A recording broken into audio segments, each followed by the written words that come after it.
And we're back with Day of the Dragon King. And we're on Chapter 7, The Burning of the Books.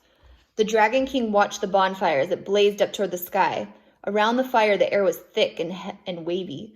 Bamboo books were stacked beside the fire, waiting to be burned. "Hurry," said the scholar. They jumped down from the cart and joined the crowd by the bonfire. The Dragon King shouted to the soldiers. They began throwing the books into the fire. The bamboo crackled as it burned. "Stop!" cried Annie. Jack grabbed her. "Quiet," he said.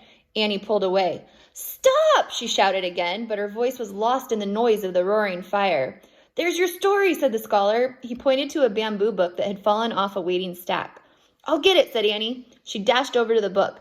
"Annie!" cried Jack, but she had already snatched up the bundle of bamboo strips and was charging back to them. "Got it! Quick, put it in your sack," she said. Jack put the bundle of bamboo strips in his sack. Then he looked around fearfully. He gasped. The Dragon King was glaring at them. Then he headed their way.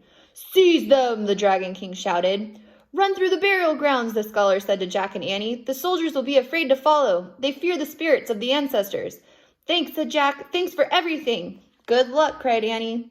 Then she and Jack took off. Soldiers shouted after them. An arrow whizzed by, but Jack and Annie kept running.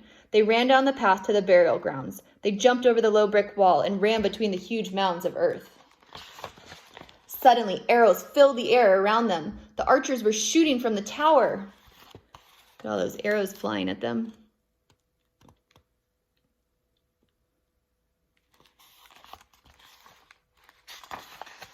"Look!" cried Jack. There was a doorway in one of the mounds. Jack and Annie ducked inside.